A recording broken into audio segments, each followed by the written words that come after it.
Isang magandang araw pong muli mga kababayan, at sa oras pong ito ay bumabati po ako sa ating pong mga kapatid at sa ating pong mga kababayan sa Luzon, Visayas at Mindanao at sa iba't ibang panig po ng mundo. Sana po ay nasa mabuti po kayong kalagayan.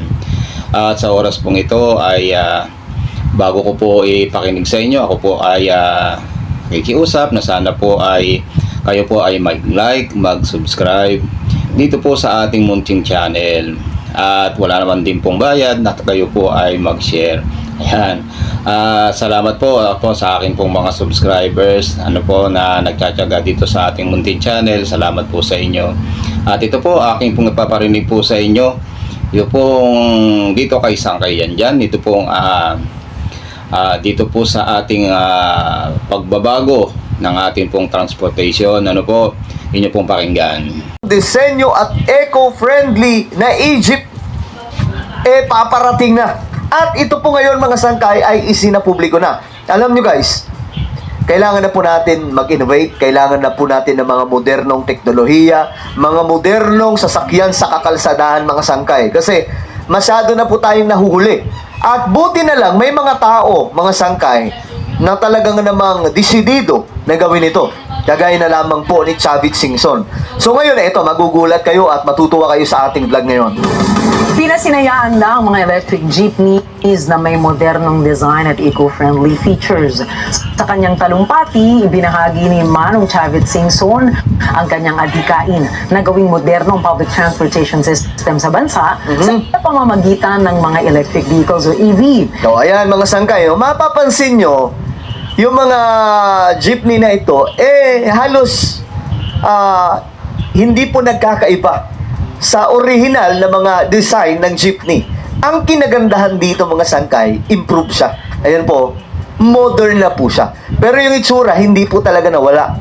Ito dapat mga sangkay yung mga jeepney, hindi po yung parang di ba yung mga Egypt na iba. Wala namang problema doon, yung parang mga, ano ba tawag doon? Maliliit lang na bus. Ito kasi talagang masasabi po natin, ito yan, jeepney talaga yan. Hindi talaga nagbago yung disenyo niya mga sangkay. Napakagaganda. At alam nyo, para po sa inyong kaalaman, doon sa China, matagal na po silang nagsimula mga sangkay sa pagkakaroon ng mga modernong sasakyan. Okay, doon sa kanila mga sangkay, more on e-cars na ang kanilang ginagamit or electric cars. No? Pag pumunta ka po sa China, hindi mo po maririnig ang tunog ng kalsada na kagaya dito sa Pilipinas na napakaiingay. Ang maririnig mo lang doon mga sangkay, busina at yung tunog ng gulong. Kasi karamihan sa mga sasakyan po doon, mga electric cars na. So talagang ganyan na po ngayon mga sangkay sa kanila. Ngayon, eto na po yung magandang simula. Malaking pagbabago ito. I hope na makiisa na po dito yung marami sa ating mga kababayan. Lalong-lalo na po yung mga operators, no? Ako, naniniwala ako mga sangkay na sa una lamang po ito. Kumbaga may struggle. Kasi 'di ba sinasabi po nila na hindi po pwede kasi ganito. Guys, kung hindi po tayo hakbang paabante, hindi po tayo hindi po tayo mag-i-innovate, hindi po tayo mag-i-improve, mapag-iiwanan lamang po tayo ngayon mga sangkay ng ibang mga karatig bansa. So mukhang may swerting dala itong administrasyon ni PBBM dahil ngayon lamang po mga sangkay o ngayon sa administration na ito mukhang mairo-roll out o mailalabas na po itong mga modern Egyptneys, mga sangkay. O, diba? Ngayon, panoorin po natin. Ang gaganda ng disenyo, no? Isipin nyo kung sa mga kalsada natin, ganito na po mga sangkay, makikita natin. Air condition, diba? Sa bansa sa pamamagitan ng mga electric vehicles o EV. Ito ay kolaborasyon ng mga Pinoy at South Korean leaders. Ang mga e-jeepneys ay siya umanong magiging daan para magkaroon ng modernong public transportation ang bansa. Ayan, okay. Diba mga sangkay? Tingnan nyo yung itsura, Ang gaganda. So, sana puwersa po ito kasama po yung mga Korea na mga negosyante na ngayon, sila po yung kapartner ng ni Chavit Singson para po talaga nga namang maisakatuparan mga sangkay. Ayon pa kay Manong Chavit, ito na ang magiging sagot sa urban mobility problems at makatutulong rin ito sa pagbawas ng carbon emissions na magtataguyod naman ang sustainable public transport system sa bansa. Oh, 'di ba mga sangkay? Makakatulong ito sa pagbawas ng carbon emissions, 'di ba? Ito po yung kinakailangan kasi alam nyo sa ibang bansa like halimbawa na lang doon po sa Japan, China, at itong Singapore. Itong mga sangkay, yung mga sasakyan po nila doon, mga disenyo na makakatulong po sa ating kalikasan. Sa China mga sangkay, wala na pong motor. Ano na pong gamit nila doon? Mga e-bikes, no? Nirerenta na sa gilid lang ng kalsada. Walang pollution. Dito sa atin, kaya po may pollution, maliban po sa mga dugyot, yung ilan sa ating mga kababayan, ayaw po magsilinis sa mga bauran. Yung isa sa nagpapalala, mga sangkay, itong mga sasakyan na gumagamit ng oil na nagbubuga ng maiitim na usok. Di ba nga po, ang dami po mga jeepney ganyan, mga sangkay, dito sa ating bansa. Minsan, maaasar ka na lang, ang itim-itim na po ng usok. Alam nyo, matinding makapag-pollute niyan sa ating planeta, mga sangkay. So, eto na ang kinagandahan dito sa mga jeepney na ito. Dagdag niya, ito rin ang magiging daan upang mangunang Pilipinas bilang isang bansa na may sustainable transportation innovation. Correct. Alam nyo, kapag mga sangkay, may roll out na ito, talagang namang nakakatuwa kasi nga po, sa Southeast Asia, tayo po yung makikilala na isa sa unang mga sangkay, nagsulong nitong mga modernong sasakyan na makatutulong sa ating kalikasan na hindi po basta masira. Ako nga, mga sangkay, yung goal natin yung goal ko makabili ng sasakyan na hindi na gumagamit ng oil. Yung mga e-car na po, mga sangkay, kasi mga electric cars na po, kasi alam nyo, maigit na po sa ibang mga bansa. Ito na po talaga yung future natin Nasa advanced world na po tayo na kakaunting na lang mga sangkay, kakaunting hakbang na lang, moderno na po ang lahat. Mga bagong teknolohiya na po ito mga sangkay. 500 unit umano ang nakatakdang lumarga sa Metro Manila at hinihintay na lamang mabigyan ng prangkisa para magsimula na ang operasyon ng mga ito. O, 'di ba? Matutupad na. Saka mas malaking kikitain ng mga drivers natin. O, ayan, mga sangkay. Sa mga driver dyan, makinig kayo. Ito yung kausapin nyo, si Chavit Singson. Kasi ang pagkakaalam ko, hindi kayo malulugi dito. Okay? Sabi nga po ni Chavit, mukhang siya pa raw yung lugi dito, pero gusto niya lang po makatulong sa public transportation system sa bansa. So, dahil electric na. Advantage na nito, may maintenance na kami. Unlike others na nagbebenta from China, wala silang maintenance.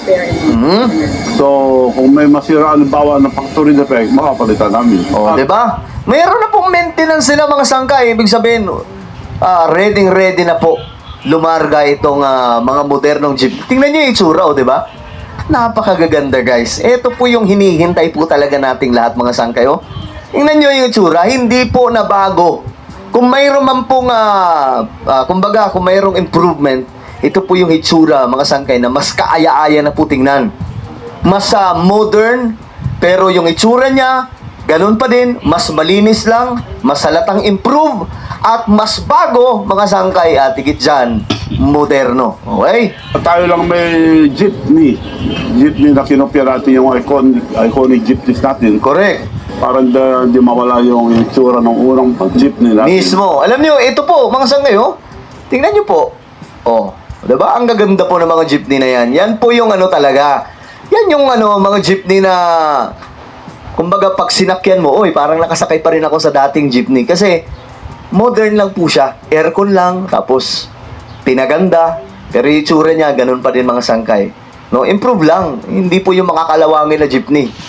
Jeepney natin. Ngayon, ayan po, sana po, maano natin to, no? Tulungan po natin, mga sangkay, na ang ating bansa makahakbang naman po patungo po sa magandang bukas. At isa po ito sa, kumbaga, hakbangin na magbubukas sa atin ng panibagong pagkakataon para ang bansa po natin ay makaangat-angat naman, mga sangkay. Isipin nyo po, kapag ito'y nakita na po natin sa kakalsadahan, di ba? Nakakatuwa tingnan. wala na pong usok. Isa sa reklamo natin yan, yung mga jeepney sa ating bansa, talagang namang pag humarurot, ang itim ng usok, akala mo, lalabas si Aladdin Di ba? Ayan naman mga sangkay. Ito po, congratulations po sa team ni Chavit Singson at para po ito sa ikagaganda ng ating bansa. Mga ganito dapat sinusuportahan po natin. At saka ang mga investor po nito mga sangkay galing po sa South Korea. Ang kinagandahan po ngayon, yung ating gobyerno willing po mga sangkay at hindi na po pinapahirapan yung mga investor, mga foreign investors na magnegosyo at mag-invest sa Pilipinas. Alright? So ano po ang inyong opinion mga sangkay? Yan po mga kababayan, itong ating narinig dito po kay Sangkay Yan tungkol po dito sa modernong jeepney. Talagang maganda po talaga ito. Kaya lang siyempre yung presyo po niyan, ang tanong dyan kung makakaya ng mga mamasada, ano po. Kaya sa ganyan kasi nga modernization, maganda talaga. Kaso siyempre may mga kukontra din dyan. Lalong-lalo na sasabihin nila hindi nila kakayanin yung hulog, malaki, ganyan. Pero sa akin naman pananaw, maganda po talaga. Tapos tipid po yan sa maintenance, sa ewan ko lang po natin sa maintenance, pero sa sa diesel, hindi na kukonsumo yan, Kumbaga, magcha-charges ka na lang. Kaya malaking ang tipid yan. Kaya sana sa atin pong mga kababayan na namamasada sa atin pong suportahan dahil kasi kung ang mangyayari kontra na lang tayo ng kontra wala talagang mangyayari. Ang mangyayari po niyan hindi po uusad, hindi po gaganda yung ating transportation. Napakaganda po ng sinusulong ng ating gobyerno na dapat po nating suportahan mga kababayan.